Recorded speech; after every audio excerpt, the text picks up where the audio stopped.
పంచాయతీ ఎన్నికల్లో నిజామాబాద్ పార్లమెంటు పరిధిలో బీజేపీ సత్తా చాటిందన్నారు ఎంపీ ధర్మపురి అరవింద్. మున్సిపల్ ఎన్నికలు బీజేపీ విజయ టంకం ముగించడం ఖాయమని ధీమా వ్యక్తం చేశారు ఆయన.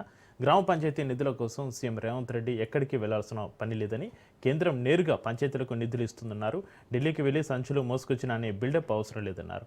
15వ ఆర్థిక సంఘ నిధులు కేంద్రమే ఇస్తుందని, రాష్ట్రానికి సంబంధం లేదన్నారు ఎంపీ ధర్మపురి అరవింద్. చెప్పమంటే పాత రామాయణం చెప్పుకుంటూ సబ్జెక్ట్ మాత్రం బాగా నేర్చుకున్నా. సబ్జెక్ట్ అంతా ఈ ముఖ్యమంత్రి వచ్చి ఆ పాత లిపక్ పదాన్ని తిడుతున్నాడు. తిడుతుంటే ఆ లిపక్ పదం కొడుకు కోపం వస్తుంది.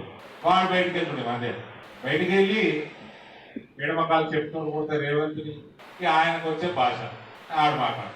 ఈ రేవంత్ నేను ఎందుకు ముఖ్యమంత్రి చేసేదా కేసీఆర్ ఒడగొట్టాలని నిర్ణయం చేసుకుని తెలంగాణ సమాజం మా సమయం మంచి లేకుండా బీజేపీ ఆల్టర్నేటివ్ పోటీ తొండలు దొరకొట్టి కొట్టేసి ఏమంటే తొండలు దొరకొట్టాలి. తొండలు ఎందుకు దొరకొట్టడు? నువ్వు తింటే ఉంటావు, నువ్వే దొరుకు. తొండకి నీకు తేడా ఎందుకు? పెద్ద తేడా లేదు, నువ్వే దొరు. నువ్వు వాళ్ళకి ఇళ్ళకి సొరనీకి ముఖ్యమంత్రి చేయలేదు.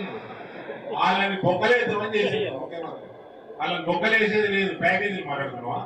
రేవంత్ నీకు పౌరుషం ఉంటే, ఇది నేను మా అనేక మార్లు చెప్పిన, నీకు పౌరుషం ఉంటే నిజంగా నువ్వు కొడంగల్ పాలమూరు బిడ్డలు అయితే వీళ్ళ లోపలి ప్యాకేజీలకు అమ్ముకోకు, వ్యక్తిత్వాన్ని ప్యాకేజీలకు అమ్ముకోకు. నిన్ను లోపలేసిన వీళ్ళు నువ్వు చేసిన సంచులు మోసిన దానికి వేసిండ్రు, పంది మళ్ళ కేసులు పెట్టి కూడా వేసిండ్రు. నేను ఇప్పుడు కూడా నీ పౌరసం చచ్చిపోతే వీళ్ళ లోపలి ప్యాకేజీలు మాట్లాడుకొని తెలంగాణ ఆత్మగౌరవాన్ని అమ్ముకోకు, తెలంగాణ సమాజం యొక్క ఆత్మగౌరవాన్ని నమ్మకు. కేసీఆర్ తెలంగాణ నాశనం చేసిండు.